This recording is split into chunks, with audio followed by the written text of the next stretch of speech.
Fala família, bem-vindos ao canal Vitrine Política. Eles não têm medo da mentira, eles têm medo de você descobrir a verdade. Fala pessoal, bem-vindos a este canal. Aqui não existe narrativa pronta, não existe neutralidade conveniente, existe análise, confronto e exposição dos fatos que muitos preferem manter longe dos holofotes. Enquanto a velha mídia escolhe o que você pode ou não saber, nós escolhemos questionar, escolhemos investigar, escolhemos falar. Se você está cansado de manipulação, de blindagens seletivas e do jogo de poder acontecendo nos bastidores, você está no lugar certo. Aqui a verdade incomoda, aqui o sistema é confrontado, aqui o povo tem voz. Então se inscreve, ativa o sino e compartilha, porque quando a informação circula, o controle enfraquece. Isso é vitrine política. E aqui a verdade não se negocia. E essa informação vem diretamente de Brasília com a Gazeta do Povo. CPMI mostra que ninguém em uma república está acima da lei. Assista esta matéria até o final para você entender melhor tudo sobre o que está ocorrendo. E vamos deixando os créditos na plataforma para a Gazeta do Povo. E não se esqueça de deixar o seu comentário e de dizer de qual cidade você vê esta matéria, para que possamos saber até onde está chegando a nossa audiência. Sem mais enrolações, vamos à matéria. Sem dúvida, né? Um baita avanço. Parece que também que foi aprovada a quebra de sigilo, né, da Meredith, a empresa da família Toffoli ali, né, dona do resort. E veja, ninguém numa república está acima das leis. Ninguém é intocável, ninguém está blindado de investigações. É fundamental a gente lembrar disso, a gente dar esse recado, né? Então, os ministros do Supremo, né, principalmente Alexandre de Moraes e Dias Toffoli, eles estão no olho desse furacão do Banco Master. Eles estão mais fragilizados, né, porque muita gente que vinha ignorando, né, seus abusos, esses indícios todos de autoritarismo ou até corrupção, né?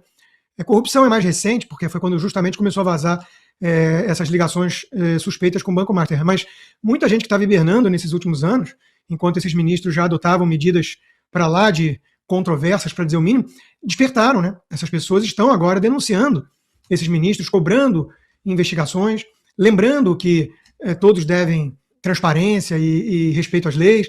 Então, eles foram perdendo aliados ao longo do tempo, e o lado de cá, que vinha denunciando esses abusos há anos, né, para ser preciso, há quase 7 anos exatos, né, porque completa agora o inquérito do fim do mundo em março, essas pessoas estão tendo agora apoio.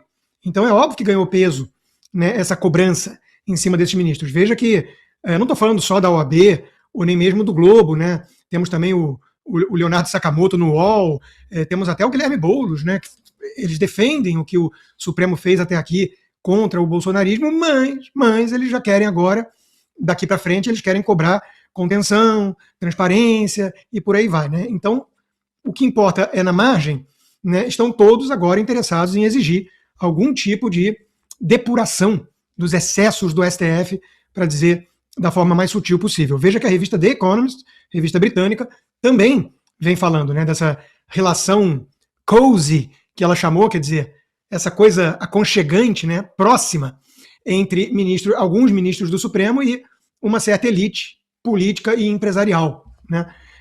Então a situação não tá favorável para eles. O vento mudou de direção, né? E o que nós temos até aqui já é suficiente em qualquer país sério, né, para torná-los réus de inquéritos. Ainda não estamos lá, mas a CPI do crime organizado está tendo coragem de romper com um tabu no Brasil. Veja que a narrativa do presidente do Senado, do Congresso, senador Davi Alcolumbre, é de que colocar para votação no plenário um impeachment do ministro seria algo perigoso, porque sem precedentes, né? Ora, perigoso é continuar com esse abuso todo de poder, né? O Senado vem, na figura do seu presidente, justamente impedindo que o mecanismo de freios e contrapesos previsto na Constituição funcione para colocar ordem, né? Então, quando vem uma CPI e quebra um tabu desses, né, e fala, olha, nós vamos aqui convocar irmãos de ministro do Supremo, nós vamos aqui quebrar o sigilo da empresa da família, né, para entender exatamente o caminho do dinheiro, como é que foi isso e tudo, e vamos convidar a esposa do ministro, do outro ministro, né, e o próprio ministro, aqueles cujo escritório da família, que também atuam ali os 2 filhos do casal, fecharam um contrato de 129 milhões de reais com um banco fraudador. Eu gostaria que o Alexandre de Moraes e a dona Viviane Bassi de Moraes estivessem convocados também. Gostaria que o escritório também tivesse quebra de sigilo e por aí vai. Talvez a gente chegue lá, eventualmente, né? Mas os indícios para demandar esse tipo de medida nós já temos. Nós já temos, basta citar esse contrato. Todo mundo sabe que é um contrato fajuto, que é um contrato que não teve contrapartida, né? Não teve prestação de contas efetivas, né, de um serviço prestado, muito menos nesse montante que justificasse essa montanha de dinheiro. Então, Alexandre de Moraes e dona Viviane Bassi têm também obrigação de prestar contas à sociedade brasileira, de certa forma, mas talvez pelo grau de poder acumulado por ele, alguns ainda tenham um certo medo, algum receio, não sei, mas na frente eu espero que o convite se transforme em convocação também, como no caso dos irmãos do Toffoli.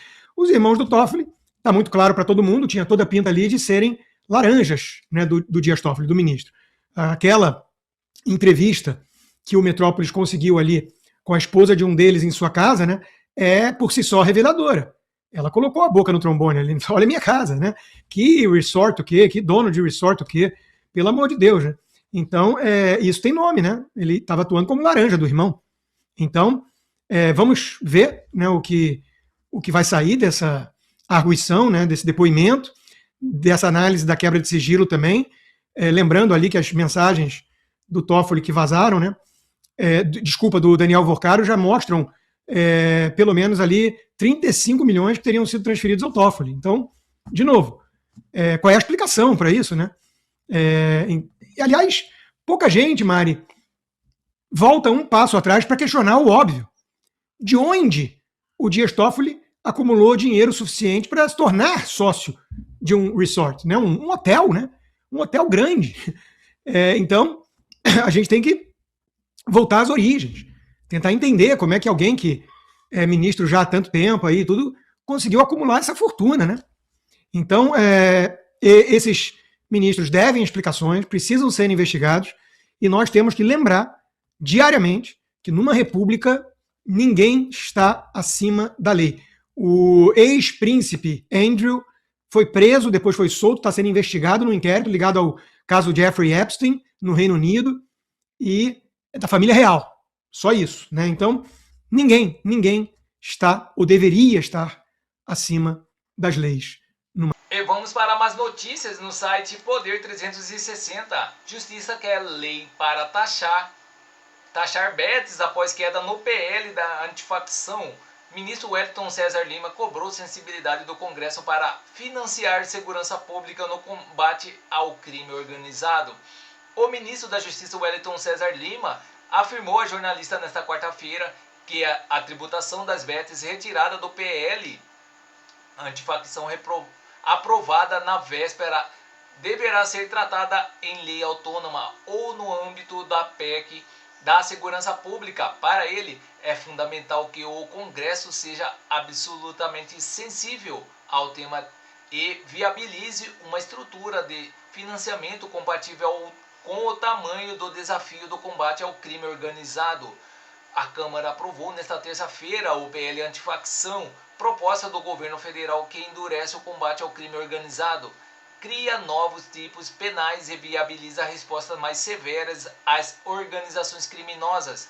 Um dos pontos considerados centrais pelo governo era a inclusão de uma fonte de financiamento para a segurança pública. A tributação das casas de apostas esportivas era a alternativa definida pelo Executivo.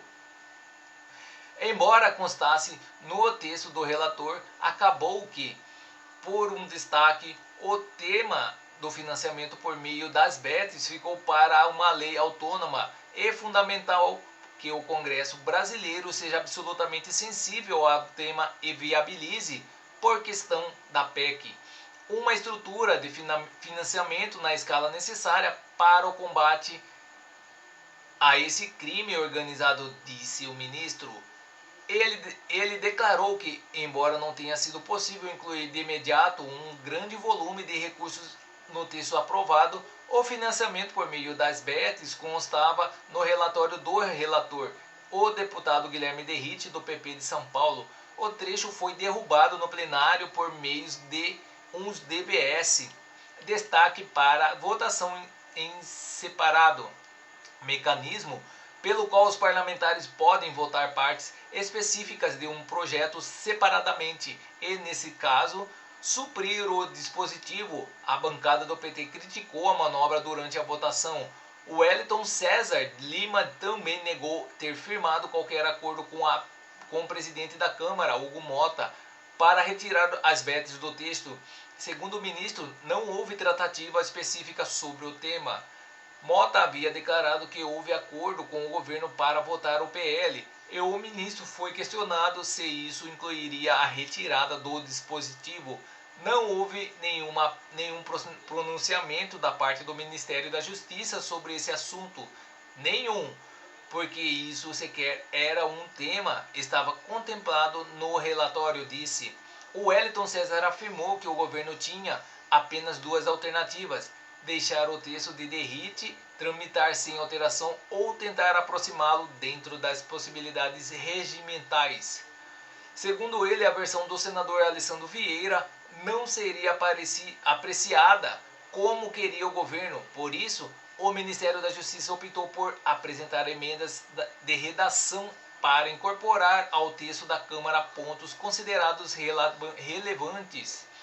Só tinham duas posturas possíveis: ou cruzarmos os braços e deixar que aquela versão transitasse, ou buscássemos melhorar aquela versão, declarou. O ministro disse que o objetivo foi extrair o conteúdo das propostas aprovadas pelos senadores e adaptá-las à versão em votação, evitando que a defesa do texto do Senado ficasse apenas no plenário retórico. Das 23 sugestões apresentadas pela pasta, metade foram acolhidas. Para ele, o resultado foi um produto legislativo melhor. Sobre eventual veto presidencial, o Wellington César Lima disse que o intervalo entre a entrega do relatório final às 18 horas e a votação por volta das 20 horas foi curto. Por isso, o governo ainda ouvirá outros atores antes de decidir se há ponto que justificasse veto do inconstitucionalidade ou por interesse público. Mota reconheceu nesta quarta-feira a possibilidade de veto. Então é isso, pessoal. Essas são as notícias que estão circulando nas mídias da internet. E não se esqueça de se inscrever e deixar o seu like e clicar no sino para mais informações sobre política. Agradeço a todos pela audiência.